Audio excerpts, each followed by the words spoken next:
very interesting topic. So guys, deduction under chapter 6A, you heard from your intermediate that there are certain deduction.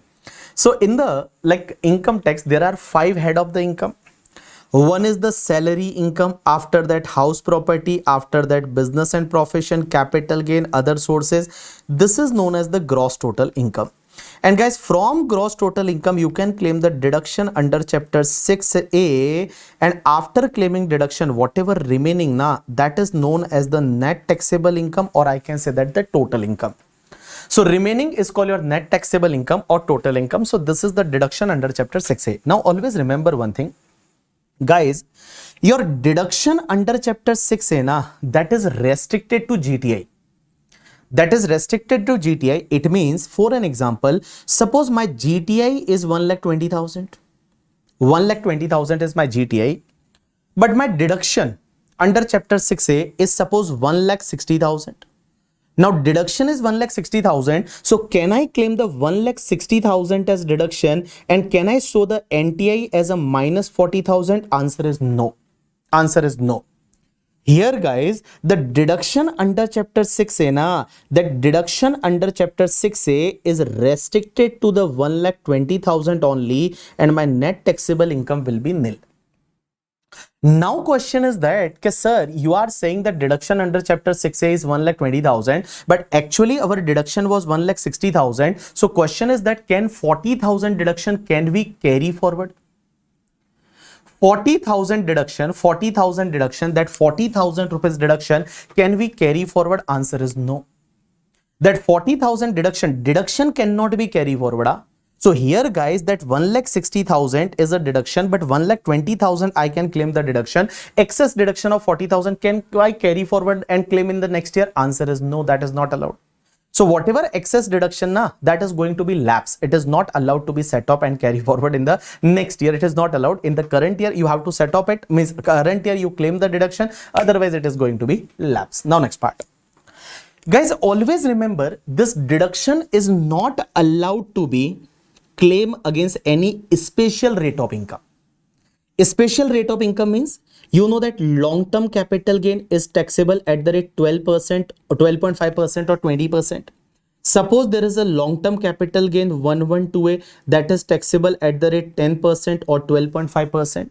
That short-term capital gain 111A that is taxable at the rate 15%, 20%. That winning income is going to be taxable at the rate 30%. Virtual digital asset, that income is going to be taxable at the rate 30%. So there are various special income, special rates of income. Always remember, against this special rates of income, that deduction is not allowed. Deduction under chapter 6A is not allowed against the special rates of income. So if there are special rates of income then again special rates of income, this deduction are not allowed. It means I can take an example. Okay, for an example, there is a one assessee, and in case of assessee, suppose your PGBP income is 30,000. Now there is a long-term capital gain is of rupees 3 lakh rupees, and suppose there is a winning income of rupees 40,000. Suppose winning income is 40,000. In this particular case, here your gross total income is 3,70,000. 3,70,000 is your gross total income. Now remember, from this deduction, suppose for an example, my deduction is 1,50,000. Question is that, can I claim the 1,50,000 deduction? Answer is no. Here I can claim the maximum deduction of the 30,000 that is against the income of the PGBP. I can claim the deduction. Against LTCG and winning, I cannot claim the deduction. So my remaining income will be the 3,40,000 that will be treated as a net taxable income. So that will be treated as a net taxable income. So here my net taxable income is basically 3,40,000. You understood my point or not? Yes. So guys, deduction is restricted to the GTI, and deduction is not allowed against the special rates of income. But guys, there is a one exception that we will discuss in the NR taxation. In the non-resident taxation, I will teach you, there is a one section 115A. And under section 115A, there is a royalty and FTS income. And guys, against royalty and FTS income, you can claim the deduction. Even that is the special rate of income. That one exceptional case that we will discuss in the non-resident taxation. So royalty and FTS is basically going to be taxable at the rate 20%. Then also you can claim the deduction under chapter 6A. Answer is yes. Deduction under chapter 6A is allowed against royalty and FTS, which is going to be taxable at the rate 20%. Now let's discuss what is given in your book. So guys, in your book, deduction topic is starting from here. Let's start with the deduction. All people focus here. So first point, deduction under chapter 6A is restricted to the gross total income. Deduction cannot be carried forward.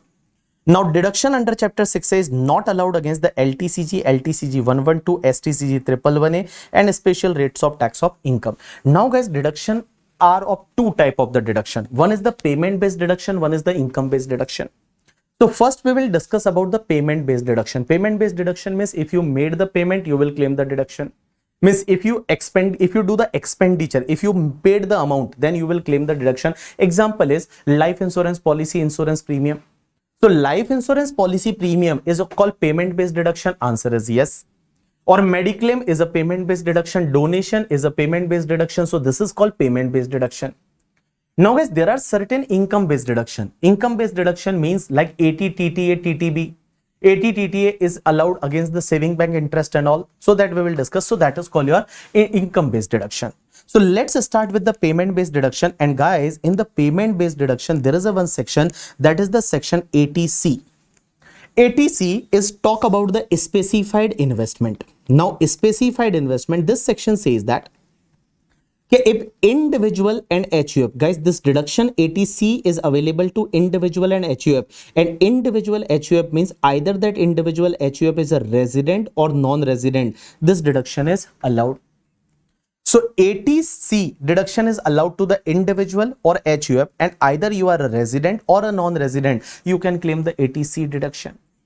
Now guys, amount of deduction is maximum 1,50,000. Maximum 1,50,000 deduction is allowed. But here guys, you have to invest in some eligible investment. So if you invested in this eligible investment, then you can claim the deduction. Now what are the eligible investment? First is insurance premium. Just take the insurance policy and pay the insurance premium. You can claim the deduction under section ATC. Now sir, insurance premium.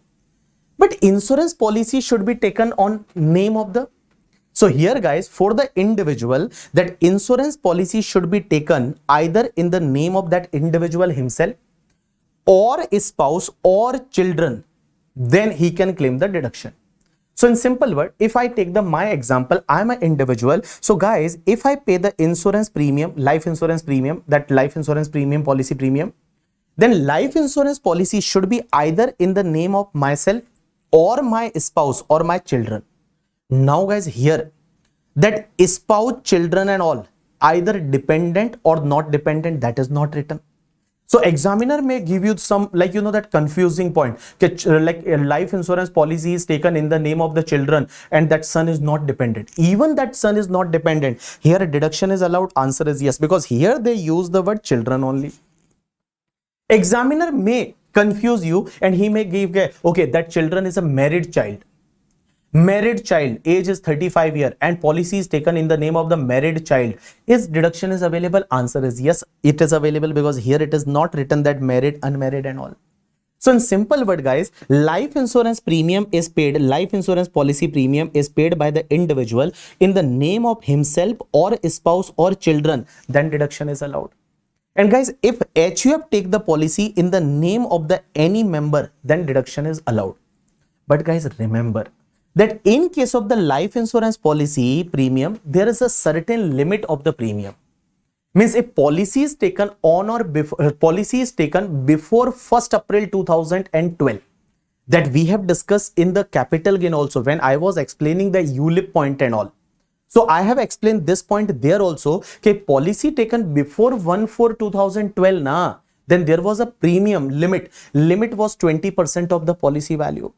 So for an example, there is a policy and that policy amount, that policy value is suppose 5 lakh rupees. and premium paid is a 1,20,000. So policy value is a 5 lakh rupees and policy is taken before 1/4/2012. Then it is restricted to the 20% of policy value, means only 1 lakh rupees deduction can be claimed.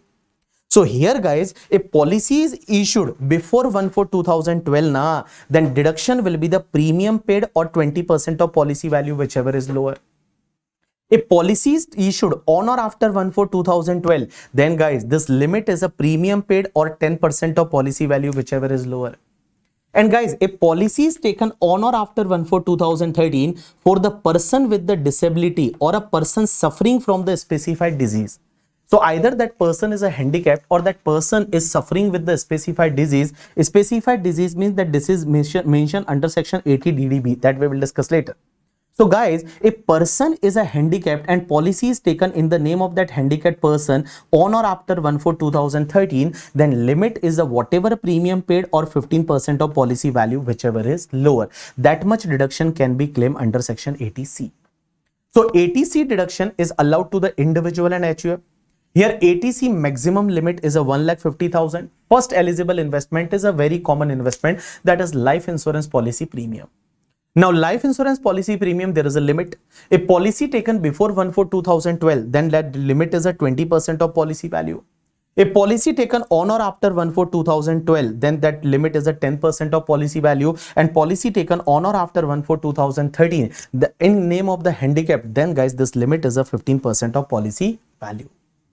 Now next part is if you want to open the PPF account. So second investment is a PPF. PPF means public provident fund.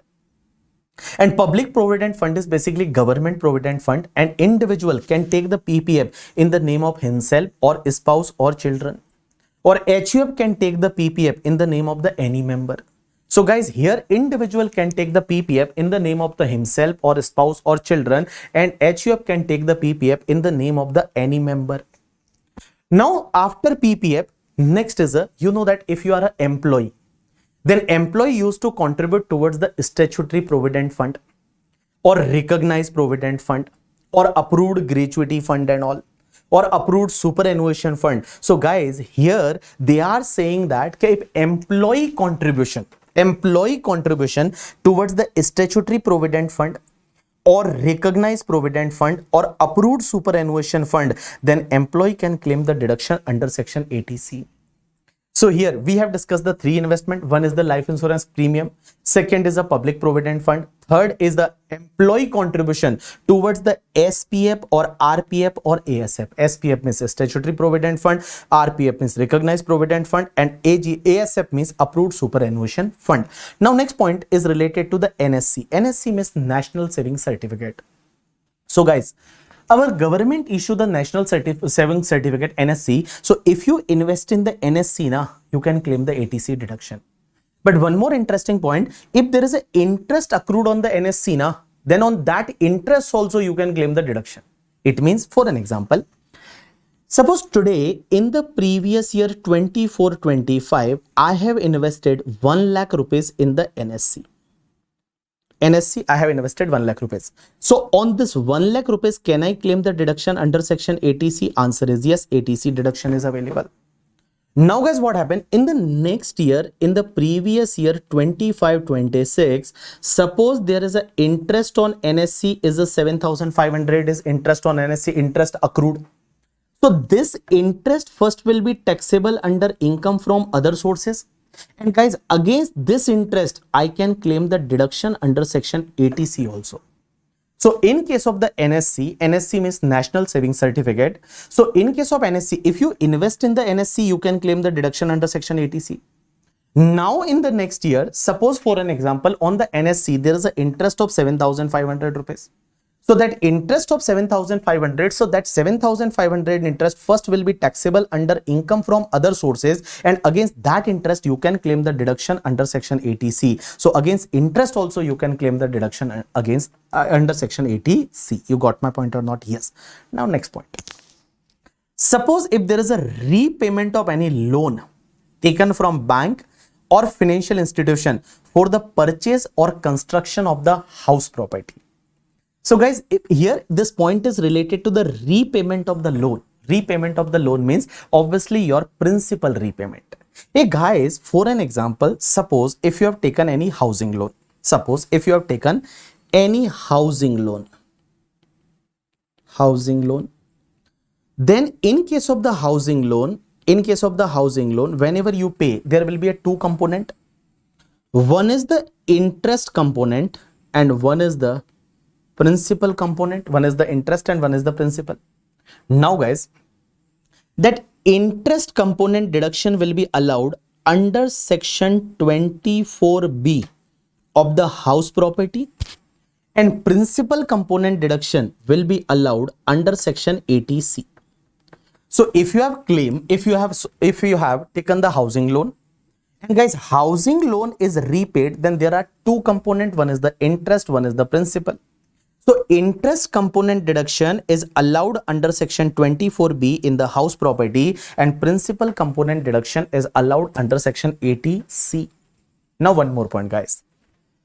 If you remember from your intermediate, then guys, this interest deduction is allowed even if loan is taken for the purchase or construction or repair or renovation. So loan is taken for the purchase or construction or repair or renovation, you can claim the deduction of interest. But guys, here remember, principal amount deduction will be allowed only when loan is taken for the purchase or construction. It means if repair and renovation, then guys, principal deduction 80C is not available. If it is a repair and renovation loan, then guys, under house property, interest deduction is allowed, but principal deduction is allowed only when you have taken the loan for the purchase or construction of the house property. So in simple word guys, housing loan is taken, you are paying the interest as well as principal. Interest is allowed in the 24B of the house property, principal is allowed in the 80C. But interest deduction is allowed if loan is taken for the purchase, construction, repair, renovation. But here guys, principal deduction is allowed only if loan is taken for purchase and construction, not repair and renovation. Repair and renovation, then interest is allowed, but principal will not be allowed. And one more difference in both the section is, guys, under interest deduction, that loan can be taken from bank or financial institution or any relative or any friends or any person. Means loan can be taken from any person. But guys, under section 80C, that principal deduction is allowed only if loan is taken from the banks or financial institution. If loan is taken from the bank or financial institution, then only principal deduction is allowed. But guys, if you have taken the loan from your friends, family, relative, then interest deduction may allowed under house property. But guys, principal deduction will not be allowed. So in simple word, what I am saying that principal deduction is allowed under section 80C if housing loan is taken for purchase or construction of property and it is taken from the bank and financial institution. One more point. Guys, if property is under construction, then 80C is not allowed. 80C will be allowed when your property is fully constructed. If property is fully constructed, then 80C, that principal deduction is allowed. Under interest, what happened? If property is under construction, then there was a concept of the pre-construction period interest. And that pre-construction period interest is allowed in the 5 equal installment and all under the head house property. But guys, here there is no such condition. It means your property is fully constructed, then only this principal deduction will be allowed under section 80C. That principal deduction is allowed under section 80C. You got my point or not? Yes. Now next part is related to the next investment. Do one thing, just make the 5-year FD. 5-year FD means fixed deposit or term deposit for the 5 year with the schedule bank or post office for the 5 years or more. So guys, you know that if you heard or suppose for an example, if you have the mobile application, everyone is having the mobile application of the bank. When you start the FD, then there is a one tax saver FD. The tax saver FD means 5-year FD. So suppose if you have opened the 5-year FD, then guys, on the 5-year FD amount, not interest, FD amount, you can claim the deduction under section 80C. So 80C deduction is allowed if you have opened the FD and that FD with the schedule bank or post office for the 5 years or more. Now next is, suppose you are having the children and you are paying the tuition fees for the education of the children. So tuition fees for the education of children, and here maximum 2 children for the full-time education in India. Maximum 2 children for the full-time education in India. So education should be in India and there should be a full-time education. And guys, tuition fees is paid for the education of the 2 children, then parents can claim the deduction under section 80C. Now guys, here tuition fees means, sir, suppose we have taken your DT batch and that DT batch we have paid the tuition fees. Is it is allowed to our parents under section 80C? Answer is no. First, this is not a full-time education. CA is not a full-time education. Tuition fees means, guys, if you are studying in your college or any school, then you know that in the receipt, there is a one column is called tuition fees. In your college receipt, there is a one column is for tuition fees. Now that tuition fees, your parent can claim the under section 80C. So here tuition fees paid for the education of children, maximum 2 children for the full-time education in India. Now next part. Deposit in the bonds of the NABARD. So guys, NABARD, that National Agriculture Bank for Rural Development, that government NABARD bank.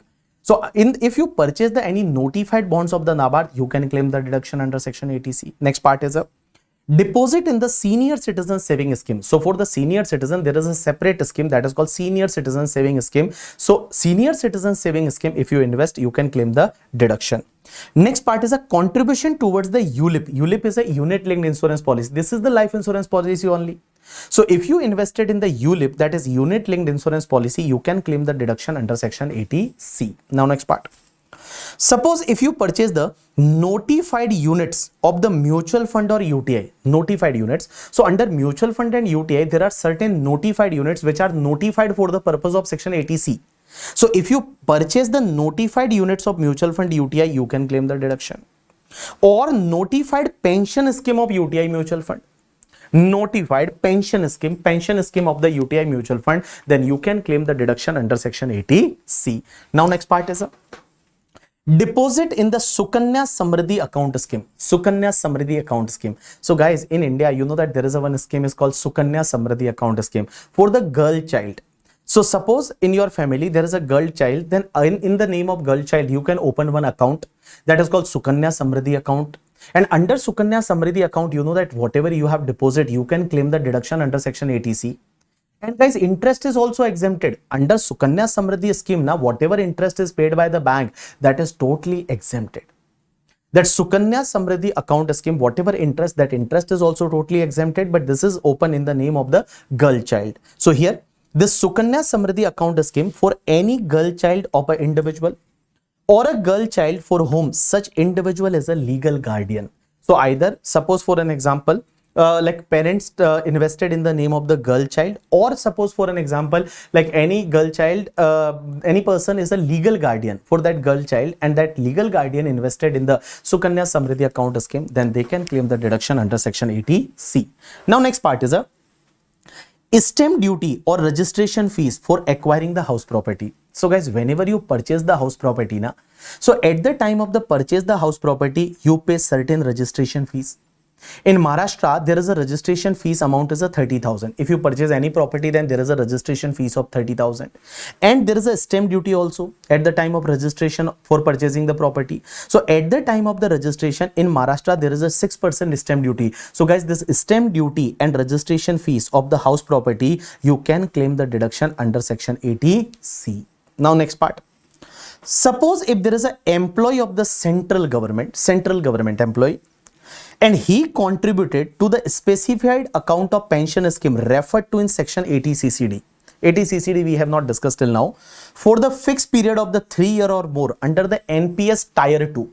Now what is the NPS Tier 2? I will explain you after some time. So under the NPS, that new pension scheme, so under new pension scheme, that NPS 1 is a mandatory, but NPS 2 is a Tier 2. NPS 2, that is NPS Tier 2, National Pension Scheme or New Pension Scheme, NPS Tier 2 is a optional. So here, suppose if there is any employee of the central government and he is contributing under the pension scheme referred under section 80 CCD in the NPS Tier 2, and there is a fixed period of the 3 years or more, then he can claim the deduction under section 80C. And last point, contribution to the Housing Bank contribution to the National Housing Bank Tax Saving Terms Deposit Scheme 2008. So you can claim the deduction under section 80C. Now guys, after that, just write one more point, number 17, that is ELSS, Equity Linked Saving Scheme.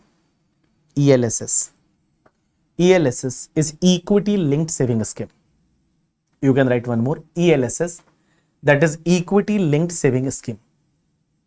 So this all are the investments. So if you invested in this particular investment, you can claim the deduction. So again, I am revising, I am repeating this section. Try to understand 80C.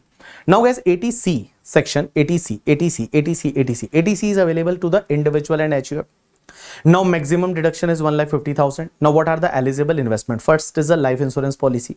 Second is a public provident fund. Third is the employee contribution to the statutory provident fund, recognized provident fund or approved superannuation fund. Fourth is under NSC, National Savings Certificate, as well as interest on any NSC that is also eligible for the deduction under section 80C. Suppose repayment of the any housing loan taken for the purchase or construction of the house. Now FD is made with the scheduled bank or post office for the 5 years or more. Tuition fees is paid for the 2 children maximum for the full-time education in India. Deposit with the NABARD, Senior Citizen Saving Scheme, ULIP, Unit Linked Insurance Policy, notified units of the mutual fund and UTI, as well as pension scheme of UTI mutual fund. After that, Sukanya Samriddhi account scheme and stamp duty or registration fees for the acquiring house property. Or suppose central government employee invested in the NPS Tier 2, he can claim the deduction under section 80C. And guys, National Housing Bank Tax Saving Term Deposit Scheme, and under that, if you invested, contributed, or ELSS, Equity Linked Saving Scheme, you can claim the deduction under section 80C. Now guys, for the final level, there is no need to do the ratifying. There is no need to by heart all the point. Just if you have read 1 or 2 times, and in the examination, if there is any point, because for separately, they will not ask you the question from this section. In the one question of the DTAA or any other question, there may be a 1 or 2 point related to the 80C. Suppose, and a very common point is either life insurance policy, or second is like a PPF, public provident fund. So only maximum time they used to ask about the public provident fund. SSC invested in 1 lakh rupees in the PPF. So examiner always ask about the PPF and all. So guys, no need to like remember all the points. In the examination, if any question comes, you will able to understand, okay, this is eligible for section 80C. Now next section is 80CCC. 80CCC triple C is a contribution to the pension fund of the LIC or other insurance company. Sir, you are saying pension fund of the LIC. LIC means Life Insurance Corporation or any other insurance company. So insurance company pension scheme. But sir, under 80C also there was a pension scheme. Because if you read the 80C, under 80C there was a pension scheme of the UTI and mutual fund. So if there is a UTI or mutual fund pension scheme, then allowed under section 80C. But suppose if there is a LIC or any other insurance company pension scheme, if there is a pension scheme of the UTI mutual fund, then eligible under section 80C. But there is a pension scheme of the LIC or any other insurance company pension scheme, then allowed under section 80CCC. And guys, 80CCC is available to the only individual. Because pension is required for the individual only, na? So only individual, and maximum 1,50,000 deduction can be claimed under section 80CCC for the pension scheme of the LIC or any other insurance company. Now next part is a very interesting section, 80CCD. Now guys, let's discuss the 80CCD. Let's discuss the 80CCD. That is the interesting section. Close down your book, close your book, and just focus here. We are going to discuss one section, that is the section 80CCD. And 80CCD is known as the, many people call it National Pension Scheme. National Pension Scheme. Or also it is known as the Central Government Pension Scheme. So if you call it Central Government Pension Scheme, National Pension Scheme, many people call it New Pension Scheme also. New Pension Scheme, National Pension Scheme, Central Government Pension Scheme. So what is this pension scheme? Let me explain you. So guys, there is a website for the National Pension Scheme, NPS. NPS means New Pension Scheme or National Pension Scheme. So this is the National Pension Scheme. If you wish to understand ke what is the NPS and all. So they will explain you here ke there are basically NPS and well at financial security to all Indian citizen. This is the well regulated and transparent scheme. Save more on the taxes, so you will get certain deduction and all. Cost effective also. Power to choose the fund and all. So this is called your NPS.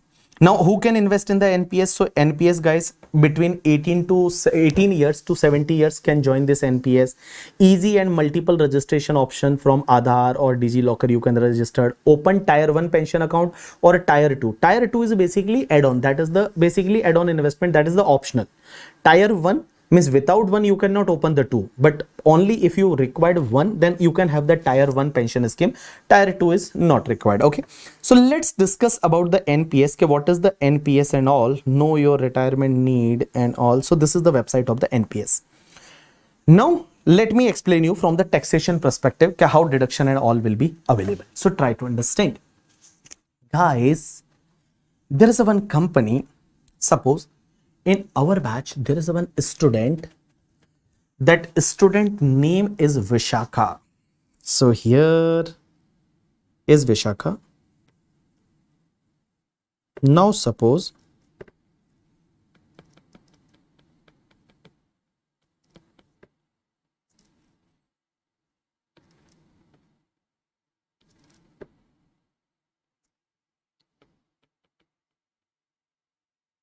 Vishakha.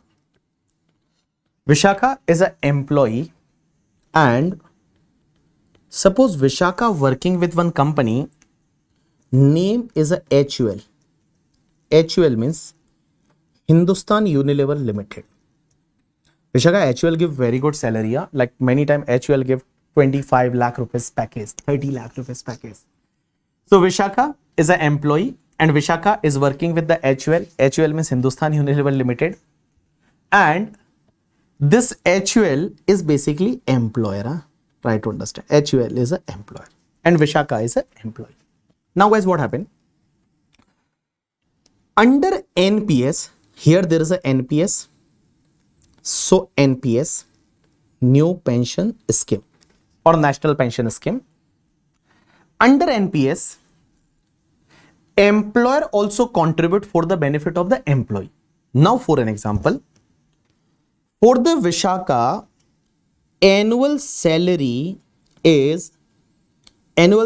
means basic salary plus DA in terms. DA in terms means DA which is forming part of the retirement benefit. It means DA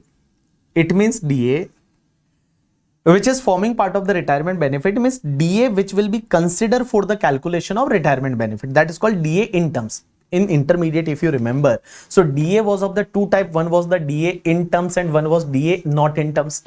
So DA in terms means DA which is forming part of your retirement benefit, and DA not in terms means DA which is not forming part of your retirement benefit. So guys, basic plus DA of the Vishakha is a 8 lakh rupees. This is just an example. Per annum 8 lakh rupees. Vishakha, you will get the 8 crore rupees. Don't worry about that. Huh? So 8 lakh rupees is a salary of the Vishakha for a year. Now guys, what happened? This HUL company contributed 1,20,000 in the NPS.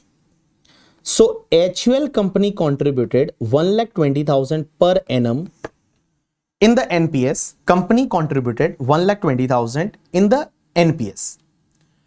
Now guys, if you remember our PGBP topic, then under PGBP topic, under section 36, there was one point.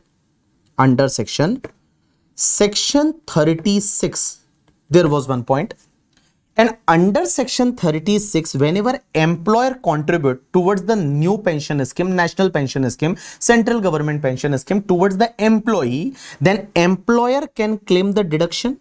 So here guys, this deduction is allowed to the HUL. HUL is a company, here HUL is an employer and HUL can claim the deduction. So here guys, that allowed deduction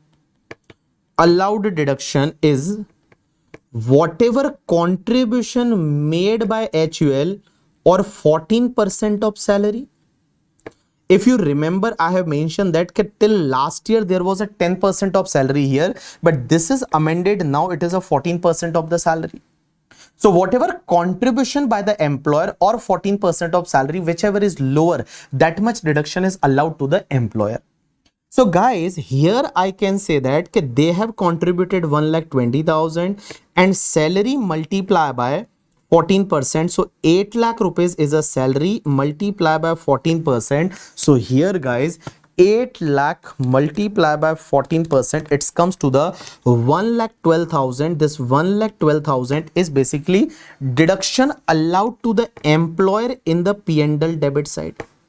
So 1,12,000 will be the P&L debit side to the employer. Means HUL will claim the expenditure of 1,12,000.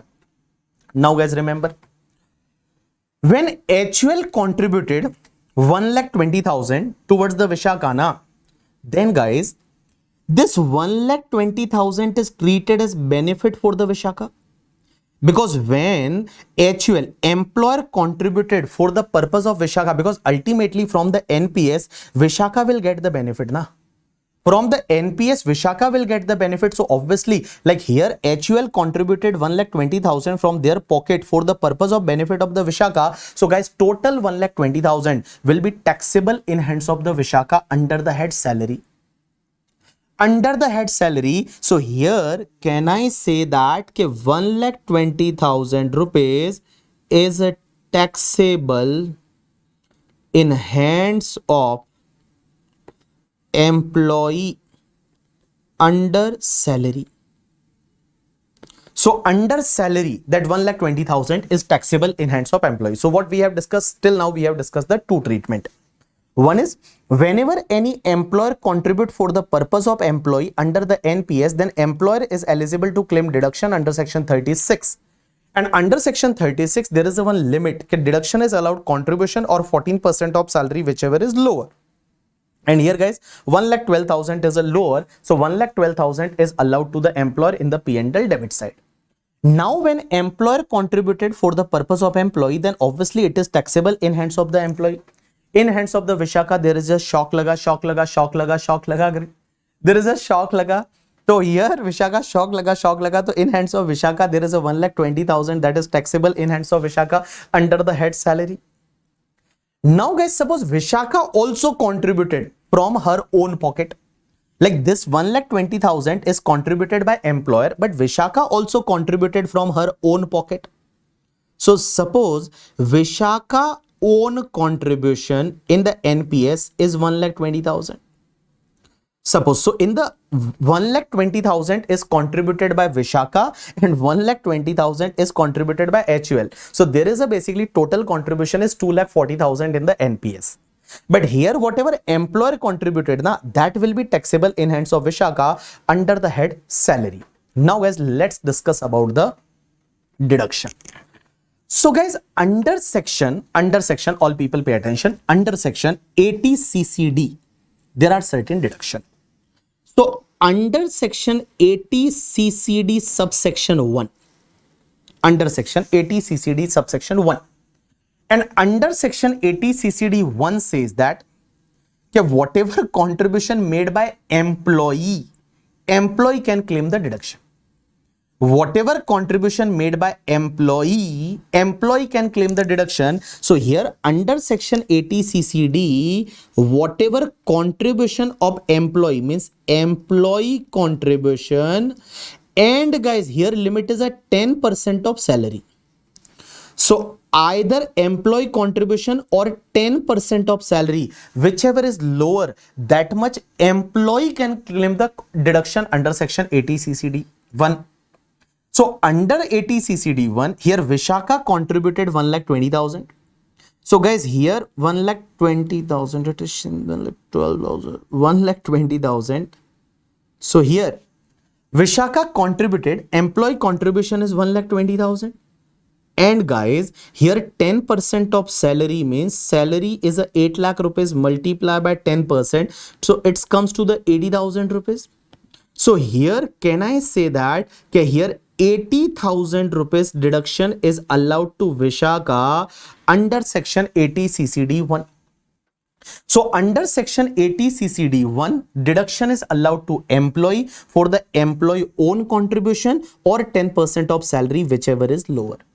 So here employee own contribution is 1,20,000 and guys 10% of salary is 80,000. So 80,000 deduction is allowed under section 80 CCD 1. Now guys, after 80 CCD 1, there is a one deduction is 80 CCD 2. That is interesting. Try to understand. So guys, under section 80 CCD 2, here this deduction is allowed for the employer contribution. So guys, whatever employer contributed, but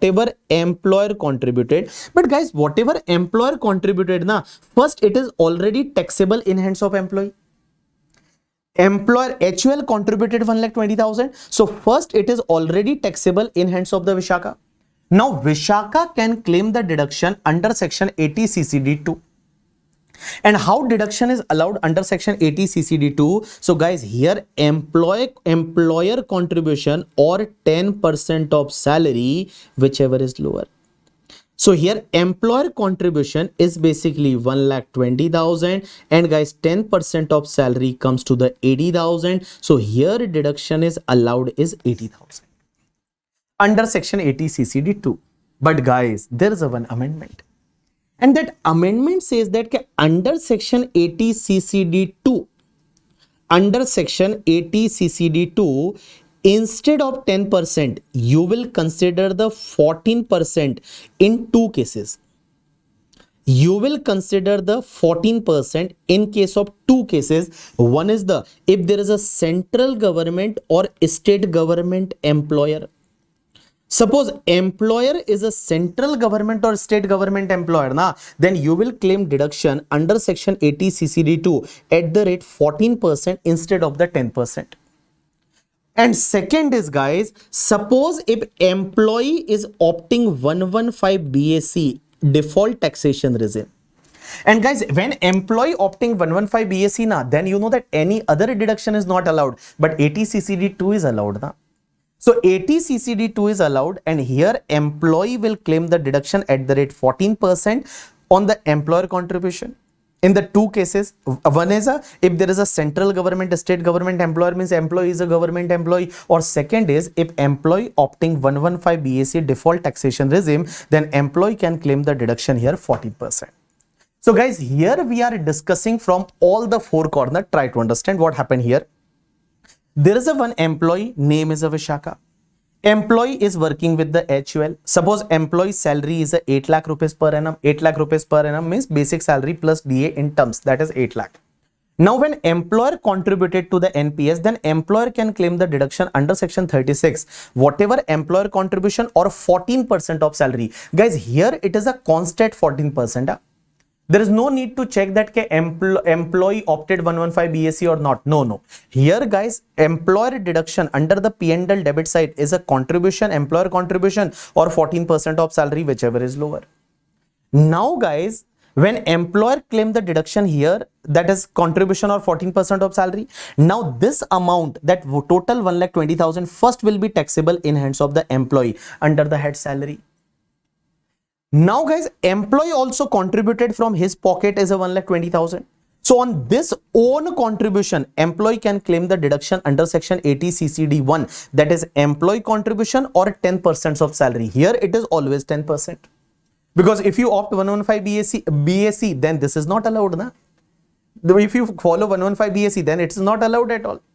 If you opted out from 115 BAC, then 10% of salary or employee contribution, whichever is lower. But guys, whatever the employer contribution, now first it is taxable under the head salary in hands of Vishaka, and after that Vishaka can claim the deduction under section 80 CCD 2. And under section 80 CCD 2, your deduction amount is whatever employer contribution or 10% of salary, whichever is lower. But instead of 10%, there will be a 14% in two cases. Either that assessee is a central government, state government employee, or if assessee opted 115 BAC, then guys, here instead of the 10%, you have to consider the 14% for the purpose of 80 CCD 2. Now guys, under this section, we have discussed from employee perspective, means employee, assessee is an employee. Now question is that suppose sir any person is a self-employed. If any person is a self-employed, then question is that self-employed person can claim the deduction under this section or not. Guys, earlier it was not allowed. But 5-6 years ago, Arun Jaitley ji made the amendment, and Arun Jaitley ji says that this deduction is allowed to the self-employed also. Earlier guys, this NPS scheme earlier this NPS scheme was only for the employees, not for the businessmen, not for the self-employed, but now it is allowed to the self-employed also. Now it is allowed to the self-employed also. Now it is allowed to the self-employed also. Earlier it was only for the employees, but now it is allowed to the self-employed also. Now, how self-employed can claim the deduction? So try to understand. So guys, for the self-employed, there is a deduction under section 80 CCD1. And under 80 CCD1, we can claim the deduction is contribution amount or 20% of GTI, gross total income, whichever is lower. So contribution amount or 20% of GTI, whichever is lower. So contribution amount or 20% of GTI, whichever is lower. Now I can take an example. Here it is at 20%, 20% of gross total income. Now suppose for an example, there is a one person, name is Mr. BB. I am self-employed. I am not an employee. Suppose I am having my business. I am a self-employed. So when I am a self-employed, so this deduction is basically for self-employed. So I'm a self-employed businessman and all. Then in that particular case, guys, suppose for an example, my gross total income is a 7 lakh rupees. My gross total income is 7 lakh rupees and I have contributed 2 lakh rupees to the NPS. I have contributed 2 lakh rupees to the NPS. Then guys, 2 lakh rupees or 7 lakh 20% comes to the 1 lakh 40,000. So here lower comes to the 1 lakh 40,000. So I can claim the deduction 1,40,000 under section 80 CCD1. So question is that sir, is NPS deduction is allowed to the self-employed also? Answer is yes, it is allowed to the self-employed also. But for the self-employed, that limit is whatever contribution amount or 20% of the gross total income, whichever is lower. Suppose I have made the contribution of 2 lakh rupees and 20% of GTI comes to the 1,40,000 rupees. So lower comes to the 1,40,000. So I can claim the deduction of the 1,40,000 rupees. You got my point or not? You understood my point or not? Yes, sir. We have understood your point. We got your point. Now one more point, guys. Guys, you know that we have discussed one section. That section was 80C. 80C was related to that, lots of investment, PPF, life insurance policy and all. After that, we have discussed one section 80CCC. 80CCC. Guys, now we have discussed one section 80CCD1 and 80CCD2. 80CCD1, this is the 80CCD1 and this is the 80CCD2. Now guys, there is a one section, that section, now interesting, I try to understand. There is a one section 80CCE. Now 80CCE says that deduction under section 80C, 80CCC and guys 80CCD1. 80CCD1 means this much, this one, 80CCD1. Means employee own contribution or self-employed own contribution, not employer contribution not covered here. This three deduction aggregate can be maximum 1,50,000. So basically this is the cheating section. This is the cheating section because earlier they told in the 80C that you can claim the deduction of 1.5 lakh. In the 80CCC, that LIC pension scheme, they mention you can claim the deduction 1.5 lakh. 80CCD1, there is no limit, but guys, they are saying that in combine 80C plus 80CCC plus 80CCD1, all three, that maximum deduction can be the 1,50,000. All three, that 80C, 80CCC and 80CCD1, that all three, that maximum deduction can be the 1,50,000. Now guys, here in the NPS, we have discussed one 80CCD1. Here we have discussed one ATCCD2. Here we have discussed one ATCCD1 for the self-employed. Now guys, there is a one more section is called ATCCDB, ATCCD1B. Try to understand. There is a one more section, and that section is a ATCCD1B. And what this section says, you know that? Okay, in the ATCCD1, for your own contribution, means own contribution is covered in ATCCD1, na? Own contribution. And here self-employed also own contribution. ATCCD1B says that okay, here under this section you can claim the maximum deduction of the 50,000 rupees. So guys, 50,000 rupees deduction is available under section ATCCD1B. So under section ATCCD1B, that deduction is allowed 50,000, maximum 50,000 deduction you can claim under section ATCCD1B. It means if you have not fully claimed the deduction under section ATCCD1, try to understand, then you can claim the 50,000 rupees deduction under section ATCCD1B. I can take an example. Try to understand. Here, try to understand. Guys, here in this example, employee contribution was 120. 10% of salary is 80,000. So can I say that you claim the deduction of only 80,000? But can I say that out of 120 contribution, that 40,000 deduction is not claimed? So 40,000 deduction you can claim under section ATCCD1B. So under section ATCCD1B, you can claim the 40,000 rupees deduction here, because here maximum 50,000 deduction is allowed. So 40,000 you can claim under section ATCCD1B. But sir, can we do the reverse? Means first we want to claim the 50,000 here under section ATCCD1B. 50,000 we claim under 1B. And remaining is a 70,000, because 50,000 we claim here. So here remaining is a 70,000. So can we claim the 70,000 in ATCCD1 and 50,000 in ATCCD1B? Can we do like this? Answer is yes, absolutely you can do that. And in the practical life, guys, we do this only. First we claim the ATCCD1B. Why 1B? Because guys, this ATCCD1 is covered in the limit of ATCCE, because ATCCE limit is maximum 1,50,000 and it's covered ATCCD1, but ATCCD1B is not covered, na? So for an example, in my case, there is a PPF. I'm also investing in the PPF, LIC and all, and due to that ATC total 1,50,000 is there. So obviously here ATCCD1 is not allowed now, because my 150 limit is totally exhausted. So what I will do, first I will claim in the ATCCD1B only. First I will claim in the ATCCD1B only. You got my point or not? You understood my point or not? Yes sir, we have understood your point. Now next part, guys.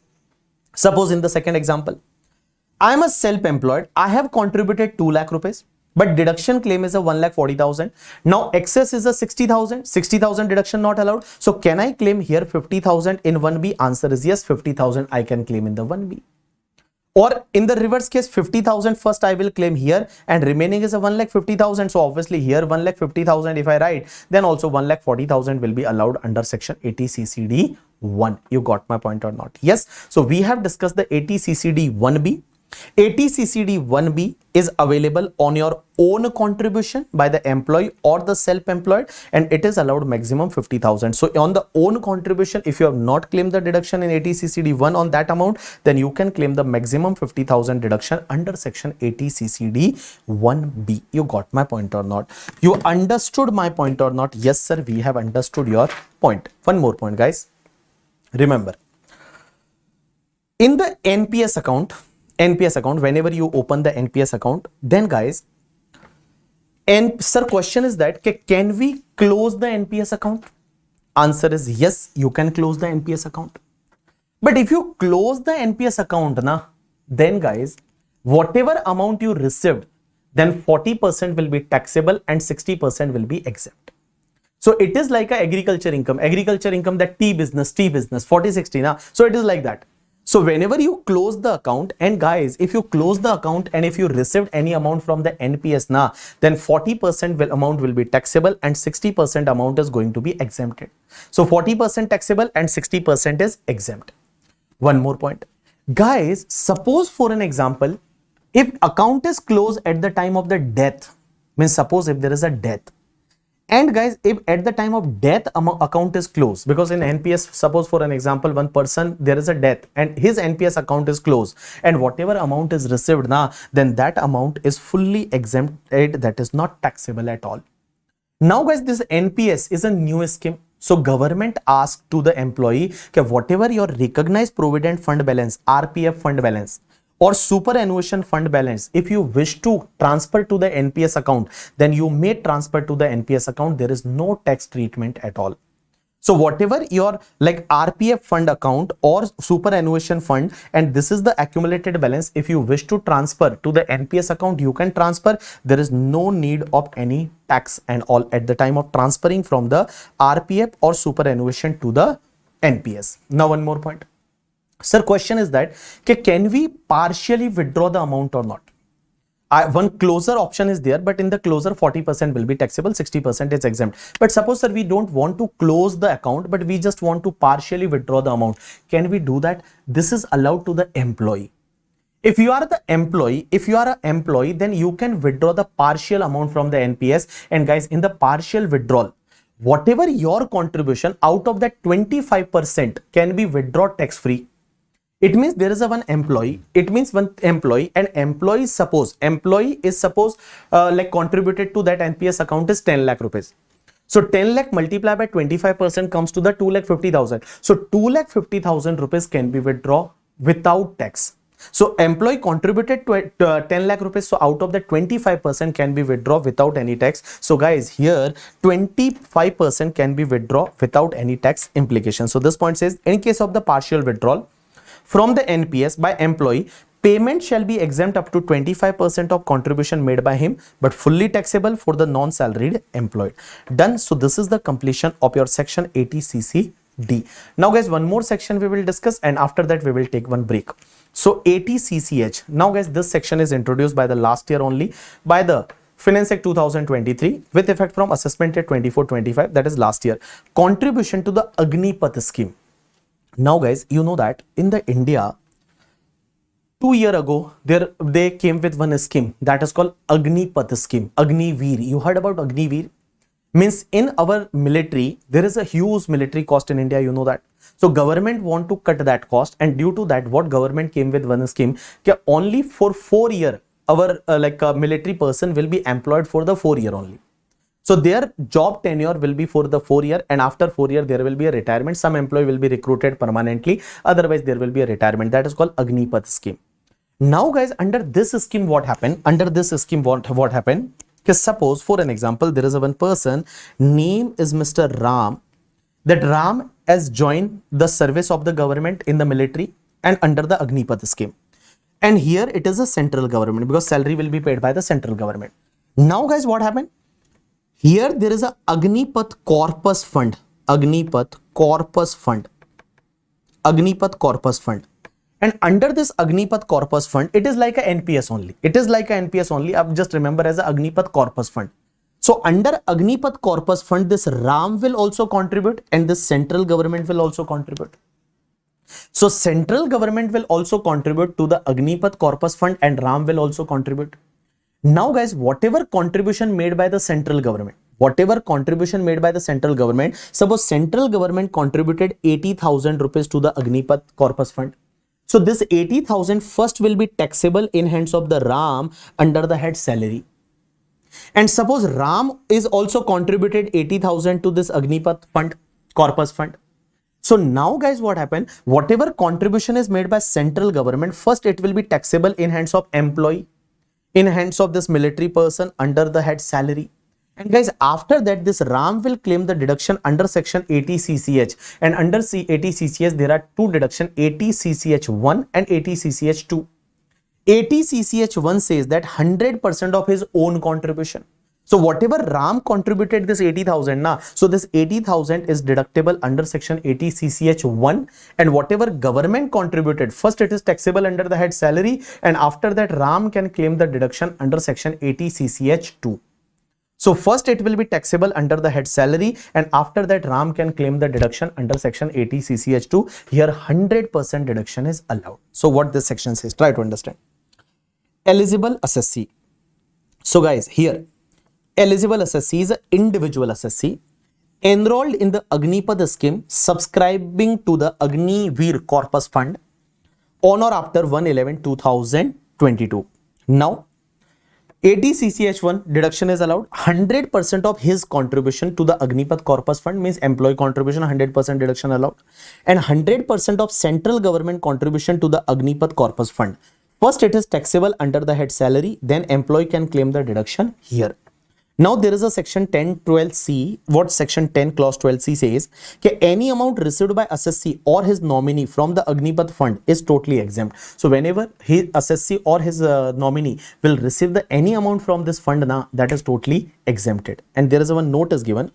As per the Agnipath scheme, 30% of the monthly package should be contributed to Agnipath fund by the assessee, and central government will also contribute the matching amount. So whatever the salary, na, out of that 30% mandatorily they have to contribute to the Agnipath Corpus Fund.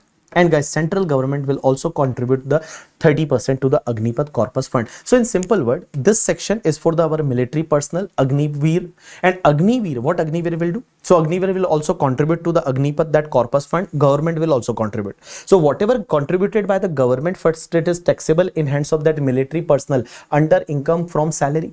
After that, for his own contribution, 100% deduction allowed under section 80 CCH, and government contribution 100% deduction allowed to the employee under section 80 CCH2. So this is the completion of our C series. So we have discussed the 80C, 80CCC, 80CCD and 80CCH. So guys, now I am going to give you a break. In the break, you have to read the 80CCD. First read the whole 80CCD, and after that just try some question also. After reading this, you have to try certain question also. That is question number from your compiler. Just do the question number 1. Just do the question number 1, question number 2, question number 3. Question number 1, 2, 3. 1, 2, 3. So I am going to give you break for 15 minutes. So in that 15 minutes, just do the question number 1, question number 2 and question number 3. Yes, people, done with your break. You have any doubt in 3 questions? Question number 1, question number 2, question number 3. If you have any doubt, then you can ask me. Any doubt, you can ask me. Hello, hello, hello, hello. Any doubt? Any doubt? No, sir, we don't have any doubt. You have any doubt? Yes, yes, yes. Hello. Yes, people, in the question number 1, 2, 3, any doubt, then just tell me.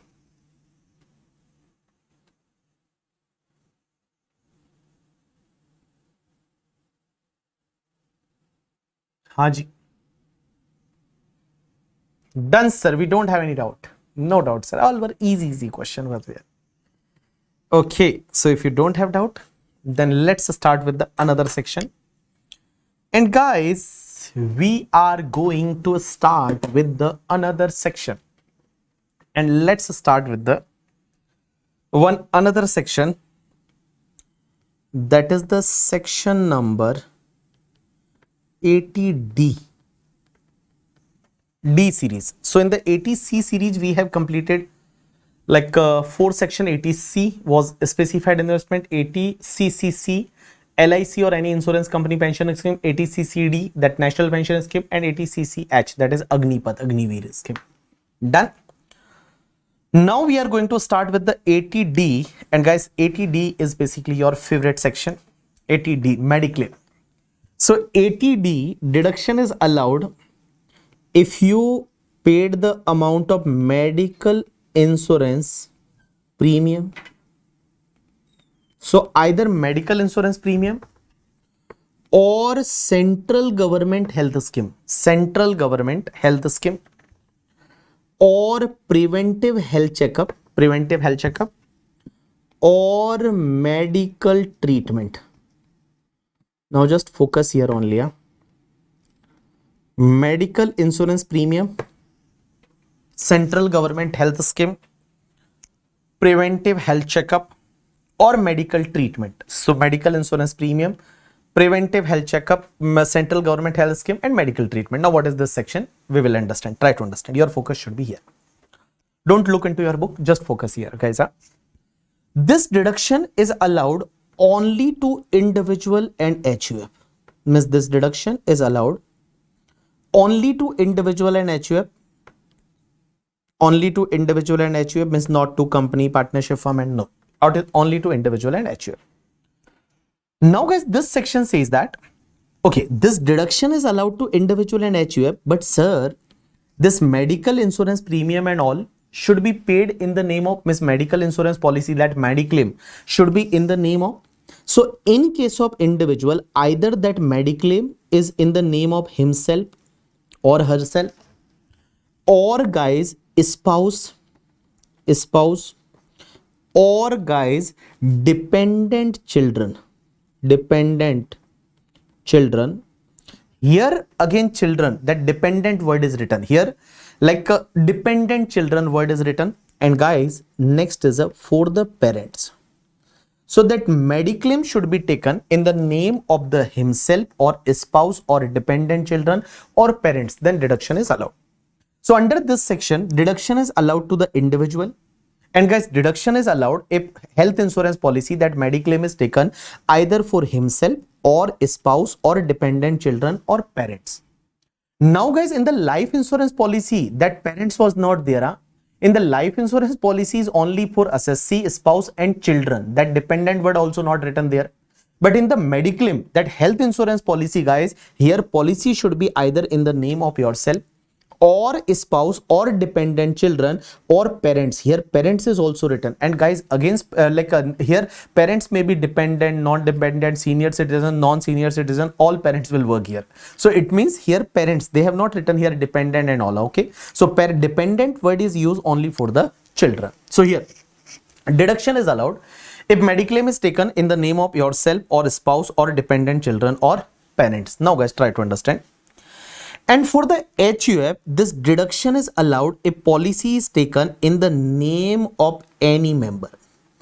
Any member means any member of the HUF. So any member of the HUF, then deduction is allowed for the HUF, any member. And guys, for the individual, himself, spouse, dependent children and parents. Now sir, question is that, sir, how much deduction is allowed under this section?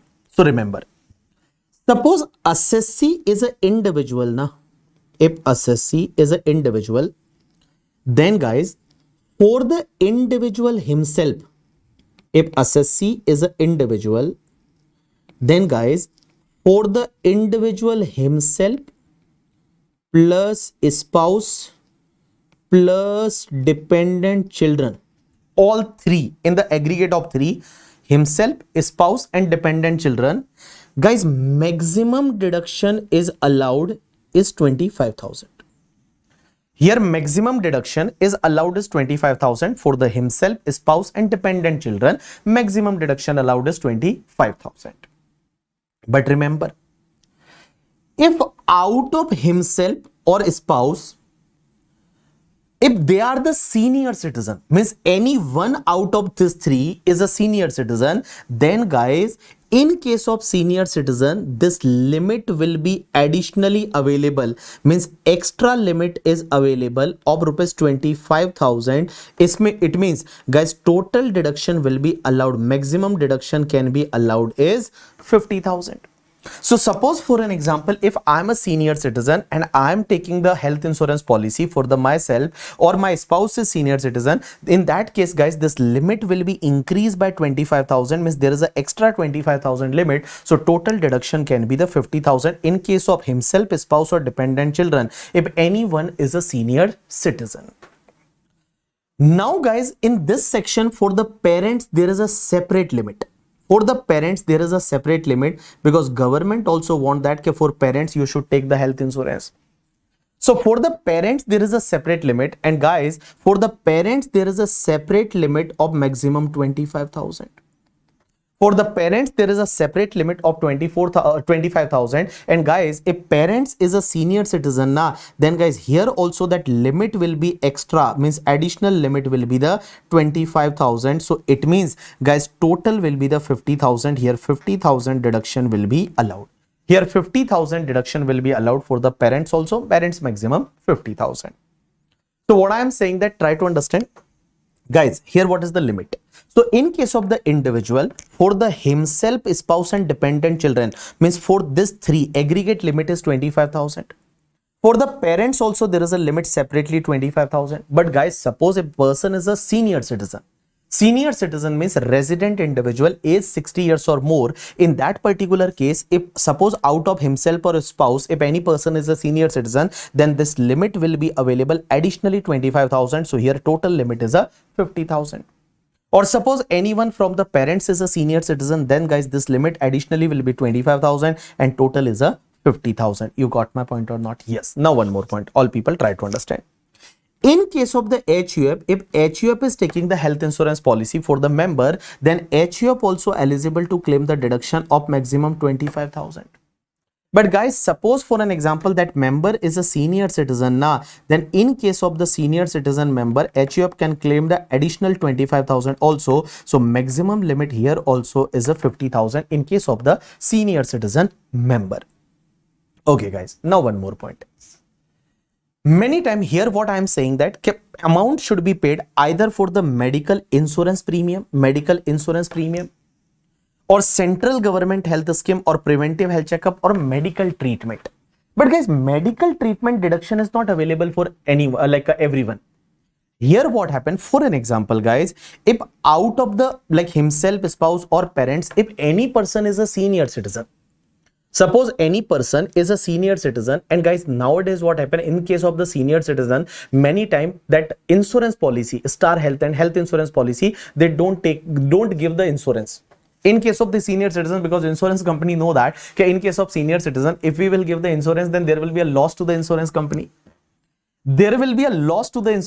So many time insurance company don't give the policy in case of the senior citizen. So guys, in case of the senior citizen, what happened if in case of any senior citizen, suppose for an example, there is no insurance policy, means there is no health insurance policy, then guys, medical treatment deduction can be allowed, and this medical treatment deduction can be allowed of rupees 50,000. This medical treatment deduction is allowed only for the senior citizen in whose name there is no insurance policy. Means there is no health insurance, there is no mediclaim, and guys, in that person is a senior citizen, then you can claim the 50,000 rupees deduction under section 80D for the medical treatment. But guys, this medical treatment, there is no additional deduction. Medical treatment 50,000 is not an additional deduction, it is included in this overall limit of the 50,000. For the medical treatment, there is no additional 50,000. It is included in the overall limit of the 50,000. I can take an example. You will be able to understand. Try to understand. I can take an example. All people focus here. Suppose guys, there is a one person, name is Mr. BB. My wife name is Mrs. BB. And here I am writing the age also. Now guys, Mrs. BB, Mr. BB, and age, my age is 35 year. My wife age is 32 year. My child age is suppose 7 year. Now my parents, mom and dad. Mom age is suppose 61 year and dad age is, or mom age is suppose here 58 years and dad is 62 years, for an example. Now guys, what happened? Try to understand. For the health insurance policy, we paid the premium of health insurance policy. I have paid for myself is a 17,000 rupees, my wife 8,000 rupees and 2,000 rupees for my child. For the parents, for mom, I have paid the health insurance premium for 35,000, but dad, there is no health insurance premium. We did the medical treatment. In case of the dad, there is no health insurance policy. So for the medical treatment, we have spent the 40,000 rupees. For the medical treatment, we have spent the 40,000. Now question is that how much deduction we can claim? How much deduction we can claim? So guys, in case of the health insurance policy, here it is a 17,000 plus 8,000, 25,000 plus 2,000 is a 27,000 is our total amount of actual health insurance policy premium. But guys, here I can claim the maximum deduction of 25,000 because no one is senior citizen. So here guys, this limit is applicable of 25,000. For me, my wife and my dependent children, guys, maximum deduction is 25,000. So here I can claim the maximum deduction of 25,000. So guys, deduction will be allowed is maximum 25,000 here. Now for the parents, here it is a 35,000 for the mom. And for the dad, it is a 62,000. So guys, total comes to the like 35,000 and 40,000. Its total comes to the here. Dad is a senior citizen, but there is a medical treatment because there is no health insurance. And when anyone is a senior citizen, so guys, our limit will be increased to the 50,000. Now here it is a 75,000. Actual expenditure is 75,000, but maximum we can claim the deduction of the 50,000. So in simple word, I can claim the deduction of 75,000, means 25,000 for me, my wife and my children. And guys, here 50,000 for the parents. So what I am saying that can normally in case of the senior citizen, this limit is increased to 50,000. But guys, remember that medical treatment expenditure is allowed. This deduction is allowed only for the senior citizen. In that person name, there is no health insurance policy. There is no health insurance policy, then medical treatment deduction is allowed. Medical treatment deduction is allowed. Medical treatment deduction is allowed if there is no health insurance policy.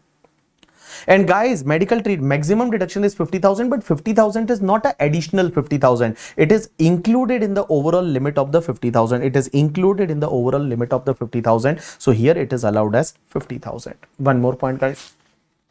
Lawmaker says that under this section, deduction is allowed only if the medical insurance premium and all this expenditure is paid by any mode other than cash. Any mode other than cash means cash is not allowed. Any mode other than cash means either by the check or credit card, debit card, NEFT, RTGS, or any mode other than cash. Here they mention the other than cash. Other than cash means even it is a bearer check, it will be allowed because this is other than cash. Because in law they have not mentioned other than account pay check, account pay demand draft, or any mode of electronic clearing system. Here they mention other than cash. So anything other than cash will work here. So anything other than cash is allowed. But guys, in the preventive health checkup, that PHC, preventive health checkup. So guys, in case of the preventive health checkup, in case of the preventive health checkup, in case of the preventive health checkup, in case of the preventive health checkup, you can make the payment in cash also. In case of the preventive health checkup, you can make the payment in cash. Preventive health checkup is a normally health checkup, na? Many times your blood test and all that is called preventive health checkup. So for the preventive health checkup, you can make the payment in the cash. Now there will be doubt in your mind, okay, sir, in the preventive health checkup, when we can make the payment in the cash, it means there will be a cheating. Because we will not make the payment, we will not do the preventive health checkup, and in the written we will show that we did the preventive health checkup. So what lawmakers did, you know that lawmakers mentioned that preventive health checkup you can make the payment in cash, but for preventive health checkup your maximum deduction can be claimed is 5,000 rupees. For the preventive health checkup, your maximum deduction is allowed is 5,000.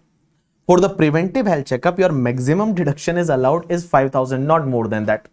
So the preventive health checkup, that maximum deduction can be allowed is only 5,000. And guys, this 5,000 is also not an additional 5,000. It is included in your overall limit given here. And guys, this 5,000 is for the yourself, spouse, dependent, children, parents. Everything is covered here. Like for the all this people, this maximum preventive health checkup, for preventive health checkup maximum expenditure can be incurred is a 5,000 rupees. And guys, this 5,000 is already included in this limit. This is not an additional 5,000. This 5,000 is not an additional 5,000. This is already included in all this above limit. It is already included in all this limit. This is not an additional 5,000. So guys, for the preventive health checkup, you can spend maximum 5,000 rupees for the purpose of preventive health checkup. I can take an example. Try to understand. For an example, all people pay attention. Huh? All people pay attention. Here, suppose, for an example, here, Mr. BB, Mrs. BB, child, parents, mom and dad. Now try to understand. Suppose for an example, for the health insurance, we have spent, for me, it is a 12,000 rupees and for my wife, it is a 11,000 rupees. For children, there is no health insurance. Now for the preventive health checkup, guys, suppose for me, it is 3,000. For the wife, there is a 2,000. Now, in case of mom, for the health insurance, there is a 35,000 and for the dad, there is a 5,000. And for the preventive health checkup, there is a 6,000 and here it is a 4,000. Now try to understand. Now how deduction will be available. So can I say that here, for the me, my wife and child, no one is senior citizen, so maximum limit is 25,000. So here can I say that here it is a 12,000 and 11,000 is 23,000. And for the preventive health checkup, here it is a 5,000. But guys, my maximum deduction can be allowed is 25,000. Because for the me, my wife and dependent children, maximum deduction is 25,000. So here, can I say that 23,000 and out of this 5,000, only 2,000 rupees deduction is allowed. Out of this 5,000, only 2,000 rupees deduction is allowed. So for the preventive health checkup, only 2,000 deduction I have claimed here. Only 2,000 rupees deduction I have claimed here. Now guys, for the parents, and parents is one is a senior citizen. So guys, my limit is a 50,000. So here it is a 40,000. Now question is that preventive health checkup, there is a 10,000. Question is that can I claim the 10,000 deduction? Answer is no. I cannot claim the 10,000 deduction. Here I can claim the maximum 3,000 deduction. For the preventive health checkup, I can claim the 3,000 deduction because 2,000 I have claimed here. So for the preventive health checkup, that maximum deduction for yourself, your spouse and dependent children and parents, maximum deduction can be the 5,000. So 2,000 I have claimed here. So here I will able to claim the 3,000. So 40,000 and 3,000 comes to the 43,000. So guys, my total deduction will be the 68,000. So 68,000 rupees is a total deduction. So here total deduction allowed is a 68,000. So 68,000 is your total deduction. Now guys, one more point. Nowadays what happened, you know that earlier there was a rule that health insurance premium you can pay only for 1 year. But guys, now you can pay the health insurance premium for the 2 year, 3 year, 4 year, 5 year, 6 year also. Because insurance policies, now insurance companies has given you the option that you can pay the premium for the multiple year. Now guys, what happened? For an example, I have took one policy and that policy I have taken on the 19 July 2024. And suppose I am paying the premium for the 4 year. There may be possibility that I am paying the premium for the 4 year. Suppose policy is taken for only 1 year, then deduction is allowed in the 1 year. There is no issue. At whatever time you took the policy in current year, suppose your premium is paid for the 1 year, then that deduction is allowed in the current year. But guys, there may be possibility that policy is taken for the multiple year and premium is paid for the multiple year. Then what will happen? So suppose for the 4 year, I took the policy, health insurance policy on the 19 July 2024 and guys, lump sum I have paid the premium of the 60,000. So this policy is for 4 year. So can I say that this policy will be expire on the 18th of July 2028? So 18 of July 2028, this policy will expire in the 18 July 2028. So here deduction will not be allowed in the 4 year. What lawmaker says that policy is taken for the multiple year, na, then deduction will be allowed in the previous years in which that policy is in force. The deduction will be allowed in the previous years in which that policy is in force. So guys, policy is in force means this policy is in force in the previous year 24-25 also. This policy is in the 25-26 also, 26-27 also, 27-28 also, and guys 28-29 also. Because in the 28-29 previous year also, na, there is a policy till July. So guys, here deduction will be allowed that 60,000 divided by 5 year. So 12,000 rupees deduction will be allowed for the 5 year from the previous year 24-25. So suppose if any health insurance policy is taken for the 1 year, then there is no issue. If policy is taken for the 1 year, na, if policy is taken for the 1 year, for the 1 year only policy is taken, then there is no issue. Whatever premium paid, claim the deduction. But guys, if policy is taken for the multiple year and you have paid the premium, then guys, this deduction will be allowed in the years in which that policy is in force. That deduction will be allowed in the years in which that policy is in force. So guys, here policy is in force for the 5 years. So deduction will be allowed in the 5 year. You got my point or not? Yes. So guys, we can check your book. So in your book, this section 80D is started from here. Now guys, in the 80D, if you check carefully, so here for the individual, guys, for the self, spouse and dependent children, medical insurance premium policy premium is allowed, central government health scheme is allowed, and preventive health checkup is allowed. But for the parents, guys, that central government health scheme is not allowed for parents. Only for the parents, that medical insurance premium and preventive health checkup is allowed. And for the HUF, guys, that preventive health checkup also not allowed. For the HUF, only medical insurance premium is allowed. Done. Now guys, just do one thing. Just read whatever given in section 80D, and after that from your compiler just check the question number 4 and question number 4. Just check the question number 4 from your compiler. Just read it. Can we deduct entire amount in 1 year? Answer is no.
Done, people? Done. Murli, Saishwar, Aditya, Janardhan, Shashank. Tell me, done with the question number 4? Question number 4, page number whatever. Question number 4. So for the individual under section 80D, maximum deduction can be 1 lakh. But 1 lakh when he or his spouse is a senior citizen, and parents is also, obviously, when he or his spouse, any one of spouse or he is a senior citizen, then parents will automatically senior citizen. Yeah. So maximum deduction can be the 1 lakh. Yeah. Done, people? Done, done, done, done. Done, done, done, done.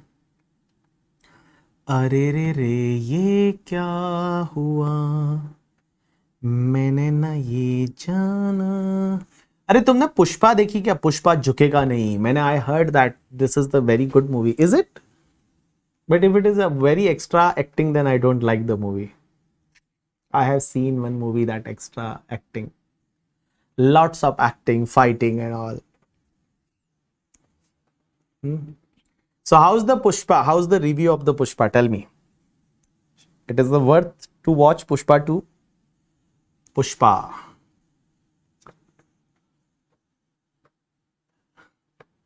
Aditya.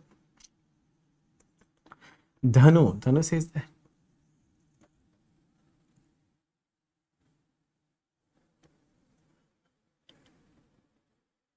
थोड़ा extra है. Spradha says that you should watch it, sir. Someone says that part 2 is better than part 1, I heard. It's very long and slow movie. One time watch it there.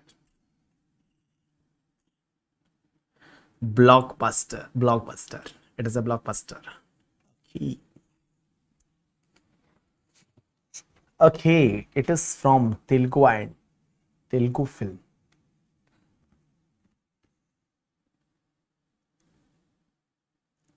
Expect Rashmika, everything is okay.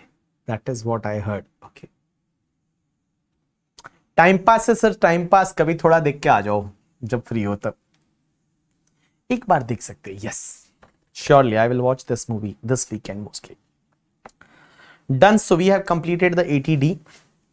Now guys, after 80D, let's discuss one section, that is 80U. 80U. There is a one small section 80U. And this 80U section says that, but I like that movie of that guy, that Sampurnesh Babu from Andhra. I'm a big fan of Sampurnesh Babu. You know that his movie is like his acting video and all. No, everyone is fail against him. Like he is an amazing actor. I like Sampurnesh Babu. That Sampurnesh Babu, that heart transplant surgery. You have seen that when he just make one heart in the laboratory, and after that when he is his girlfriend was in the hospital. So just when he is he throw that heart from the glass, then after breaking that glass, that heart is directly transplanted, and there is one lighting in the heart. You have seen that? So just on the Google search that Sampurnesh Babu heart transplant surgery, you will see it on the YouTube.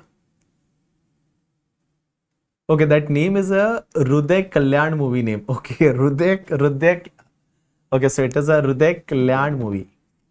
Epic scene. Yeah, that was amazing. And one more scene I have seen, that he's his teacher teach his how to fight and all. So he just punch that tree and all. He just throw one banana, and from banana that other person he killed from other person from banana. And yeah, and he put his finger in the train track, that railway track, he put his finger. And so that time amazing movie. Like that is called a real acting. Pushpa and all are fail against Sampurnesh Babu. Hruday Kalyan. It's Hruday Kalem. Kalem movie.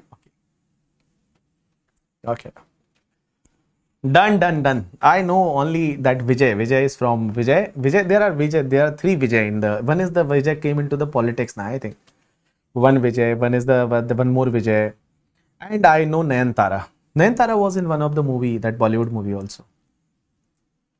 Sir, watch Malayalam movie. Nowadays, I am not getting time at all, yaar. Okay, so let's discuss one section, ATD. So ATU. So there is a one section ATU. ATU, guys, this section is available. This deduction is available to the handicapped SSC. So suppose for an example, if SSC is a handicapped and he is suffering the disability, then guys, this deduction is available. And here there is no need of any investment and all. So here government give this benefit to the handicapped person. So suppose for an example, if any person is a handicapped, any individual is a handicapped, this deduction is available to the resident individual. And resident individual, and there is a normal disability, then deduction is allowed is 75,000. But guys, if there is a severe disability, then deduction is allowed is 1,25,000. So there is a flat deduction. There is no need to any investment and all. If any person is a handicapped, our government want to give certain extra benefit to the Divyang person. So here in this particular case, if handicapped is a SSC and resident individual, then normal disability, then deduction is allowed is 75,000 rupees. And if there is a severe disability means 80% or more disability, then deduction is allowed is 1,25,000 rupees is deduction. Now guys, here there is a flat deduction 75,000 or 1,25,000, but here SSC is a handicap, then this deduction is allowed. Now guys, there is a one more deduction, that is the ATDD.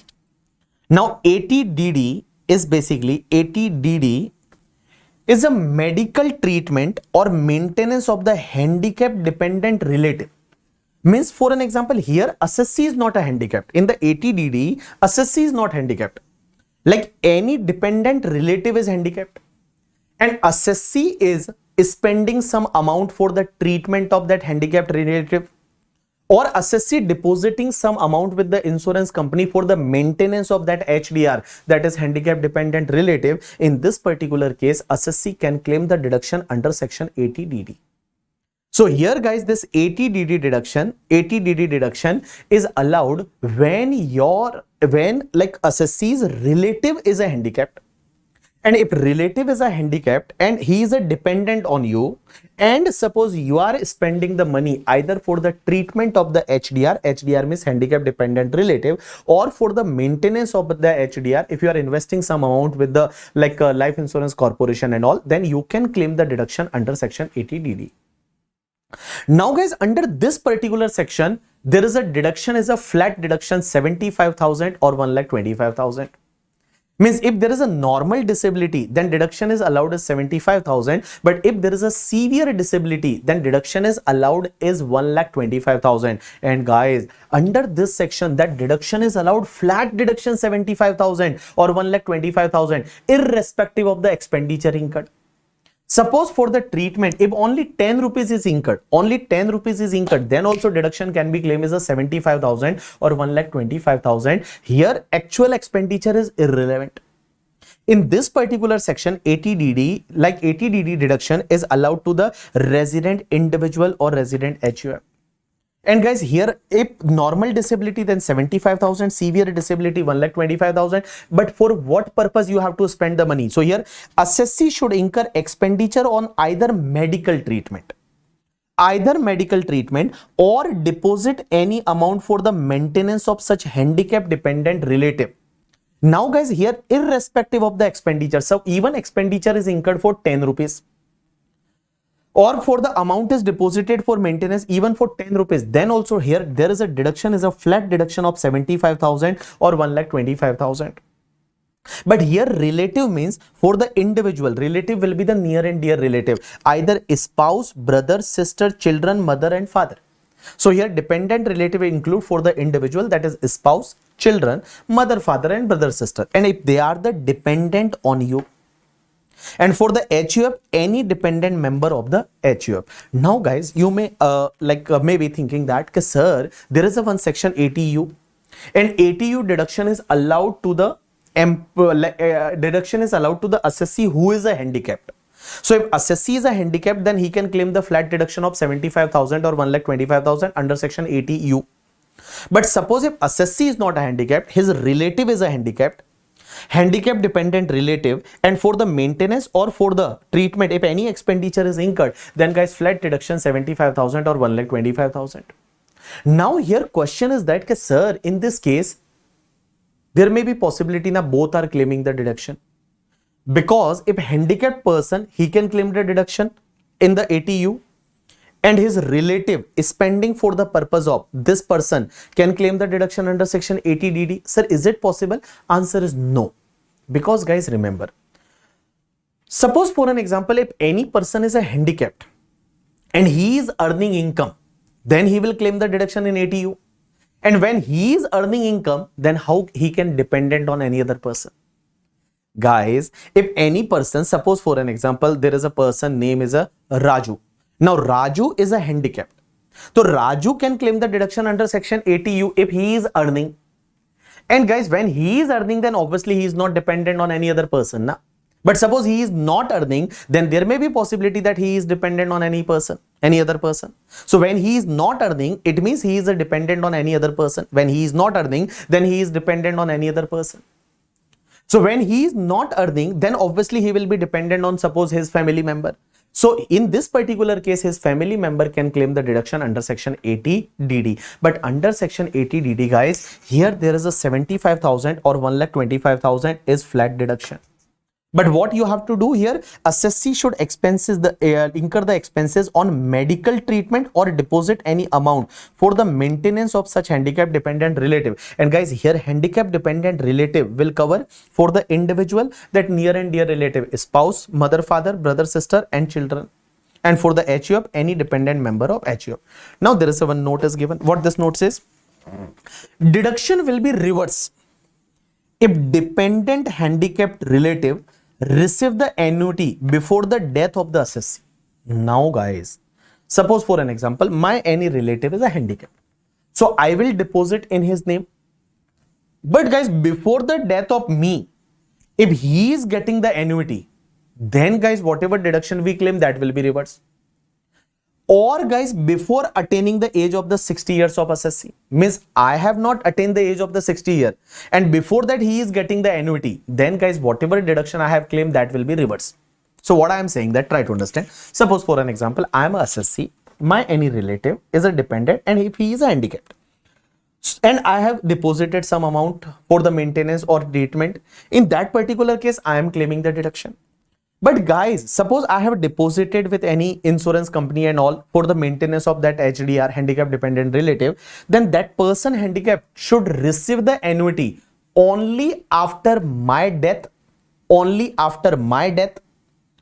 or only after attaining, when I attain the age of the 60 year. If before that he is getting the benefit, then guys, whatever deduction I have claimed earlier, that will be reversed. So for the maintenance, there are various policies and all. So for the maintenance, there are various policies for the handicapped. So suppose if I deposited something, then I can irrespective of amount deposited, I can claim the deduction of 75,000 or 1,25,000. But guys, here this last point says that this deduction I have claimed, it will be reversed if that handicapped receive the annuity before my death, or before I attain the age of the 60 year. Before that he is getting any annuity and all, then I will, whatever deduction I have claimed, that will be reversed. You got my point or not? Yes, obviously this point is not relevant for the examination. They will not ask in the examination like before that he is getting and all. So you can ignore this point. Okay, so this is the section 80DD. So 80DD, again remember 80DD. DD means disabled dependent. You can remember 80DD by the disabled dependent. So disabled but dependent. So here guys, for the individual and HUF, deduction 75,000, 1,25,000. You spend expenses on the medical treatment or deposit any amount for the maintenance of such handicap dependent relative. HDR means for the individual, near and dear, spouse, mother, father, brother, sister, and children. For HUF, any dependent member of the HUF. Done. Now guys, there is one more section, 80DDB. DDB means dil dehla dene wali bimari. Bimari means that disease. So DDB in Hindi we call it दिल दहला देने वाली बीमारी या डरावनी डरावनी बीमारियां, specified disease. So guys, deduction in respect of the medical treatment of the specified disease. Specified disease means guys they have given the various specified disease like cancer or HIV and all, that is called specified disease. So suppose for an example, if any person is suffering from the specified disease and expenditure is incurred on the treatment of that specified disease, then deduction can be available under section 80 DDB. So 80 DDB is a specified disease. So here 80 DDB, deduction in respect of the medical treatment of the specified disease. Here eligible assessee is a resident individual and HUF.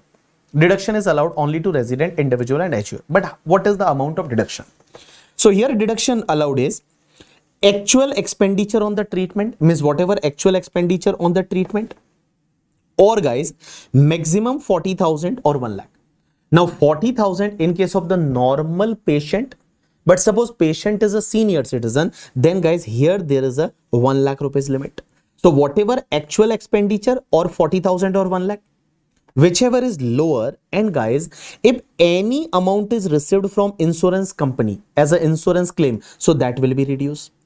If any amount is received from insurance company as an insurance claim, then that amount will be reduced. So remaining will be treated as your amount of deduction. But guys, under this particular section, you have to do the treatment, like specified disease treatment for whom. So here, assessee should incur the expenditure on the treatment of the specified disease for the individual, either for himself or the dependent relative. And dependent relative cover is spouse, mother, father, brother, sister, children, spouse, mother, father, brother, sister, and children. And for the HUF, any dependent member of the HUF. You got my point or not? Yes. Now next part. All people pay attention. I can take an example. Suppose guys, for an example, for any member, like the dependent member or assessee, there is a treatment on the specified disease. Now suppose guys, actual expenditure is, for an example, actual expenditure is 90,000. Means 90,000 incurred on the treatment of the specified disease. Now guys, out of 90,000, suppose there is a health insurance and company reimbursed 20,000. Health insurance company reimbursed the 20,000. So what will be the deduction?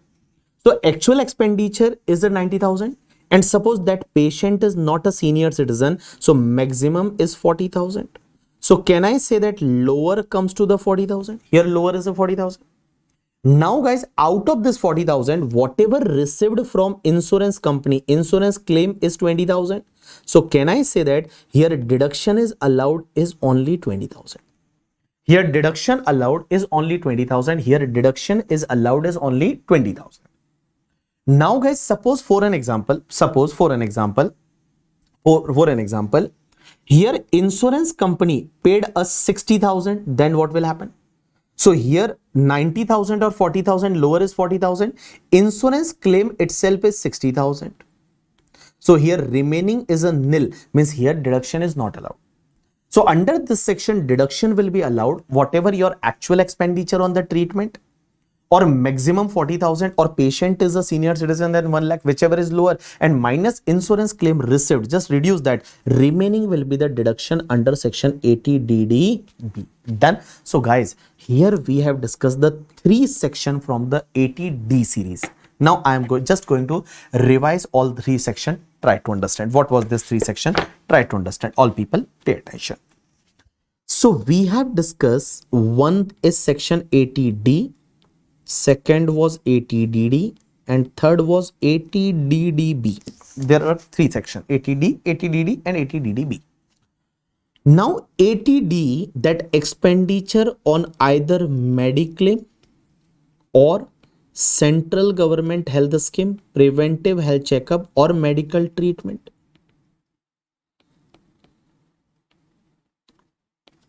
Okay.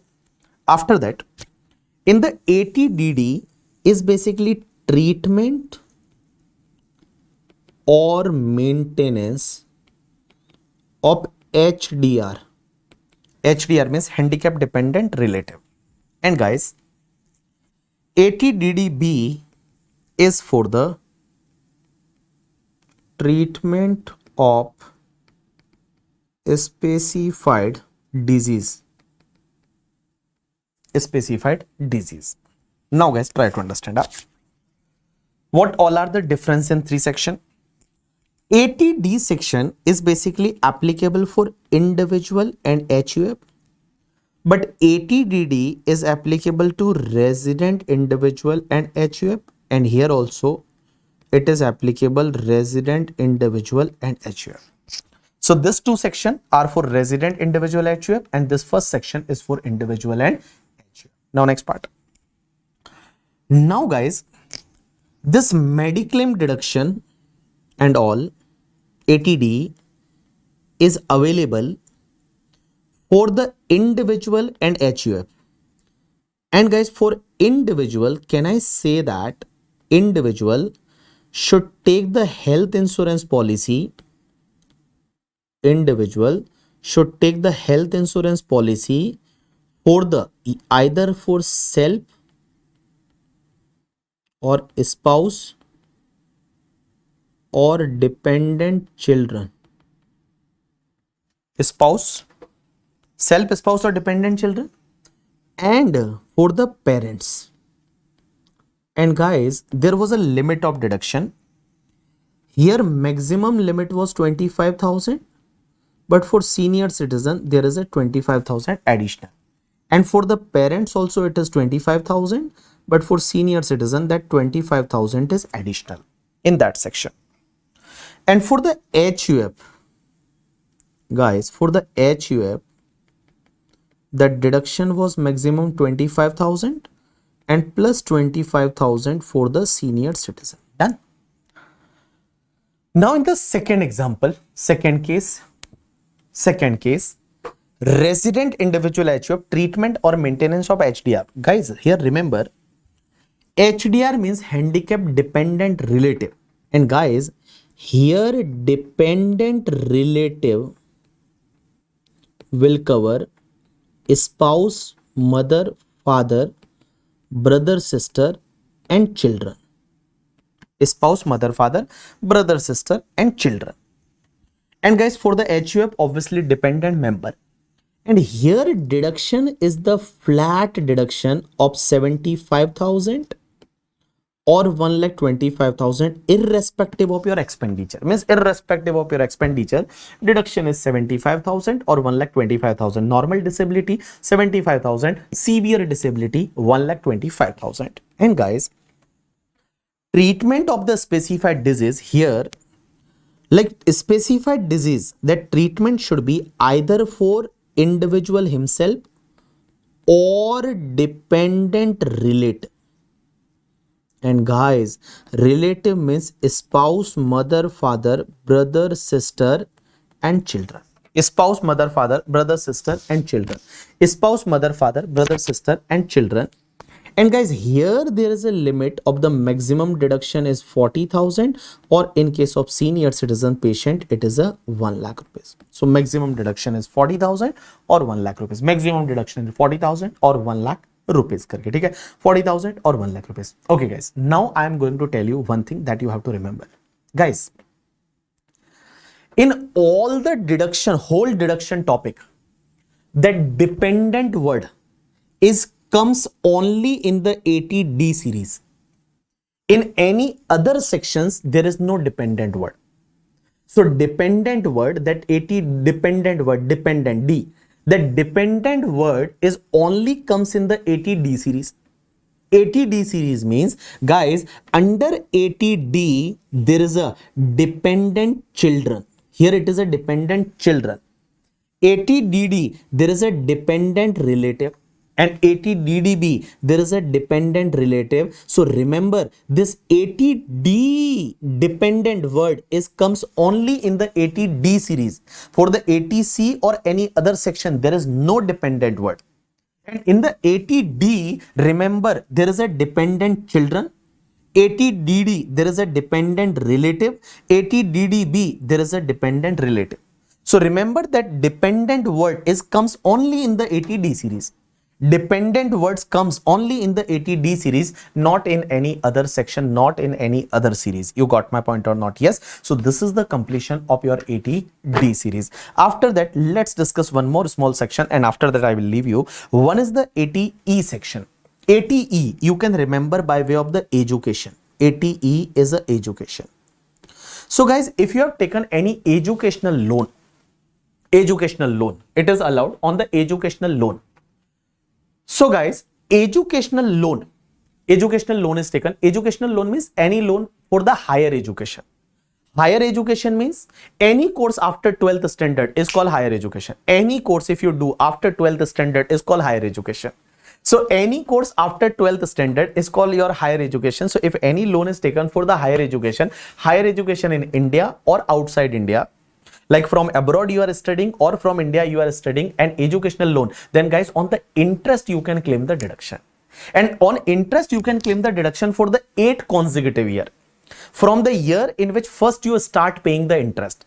So suppose for an example, I took the loan for my education, or suppose my son education, and my son is doing higher education from India or abroad. And higher education means any course after 12th standard is a higher education. So when we start paying the interest now from that year, 8-year maximum deduction can be claimed under this section, and irrespective of amount of interest, even interest is of the 10 lakh can be claimed as 10 lakh as a deduction, or interest is 5 lakh rupees, total 5 lakh rupees can be claimed as a deduction here under this section. So try to understand. 80E, that is interest on loan for the higher education in India or abroad, and higher education means any course after 12th class is called higher education. Eligible SSC is an individual.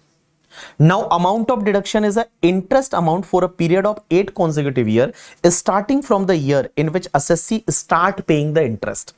And deduction is allowed if loan is taken for the education of the self or spouse or children, or any student for whom assessee is a legal guardian. So education should be for myself or my spouse or my children, or for any student for whom I am a legal guardian and I took the educational loan and I am paying the interest, so I can claim the deduction under section 80E. So we have completed till the 80E. Okay, now guys, just do one thing.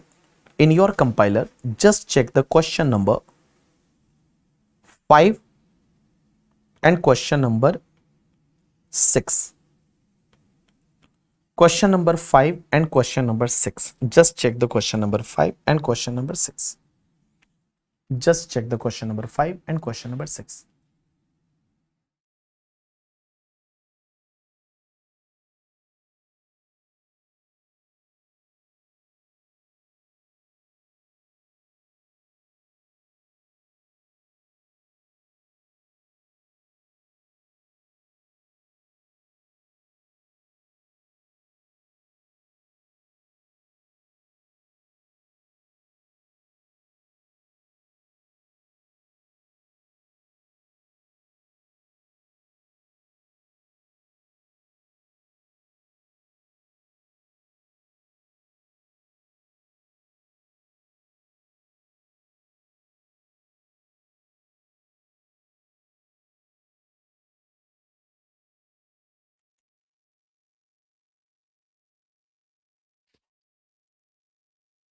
Done, people?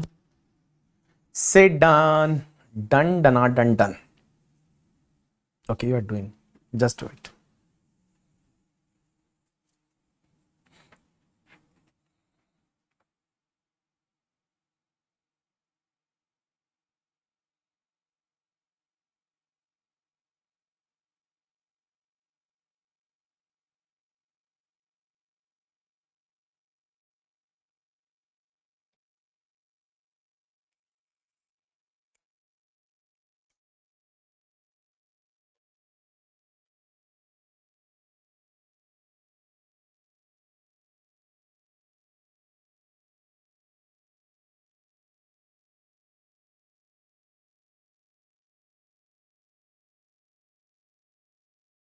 Done, people?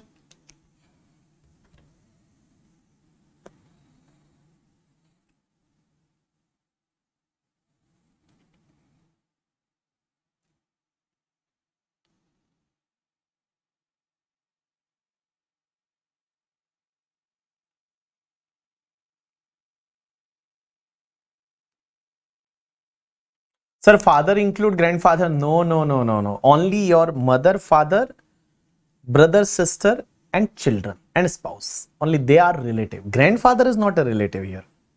Here, grandfather is not a relative.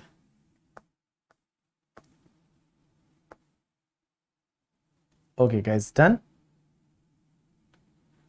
Done, done, done. Specified disease include, they have mentioned the specified disease. I can show you. Specified disease under section 80 DDB. So this is the specified disease. If you able to understand or remember, please do remember. Okay. So these are the specified disease, and here these are the specified disease. I think you will not able to understand the name also. So guys, these are the specified disease. Specified disease means neurological diseases with disability level certificate 40% or more. So you have to take the certificate from neurologist. That is dementia,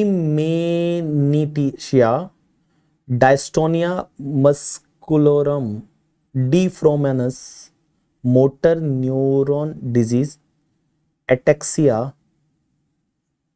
So these are the disease. If you are able to remember, please remember. Should okay. So I think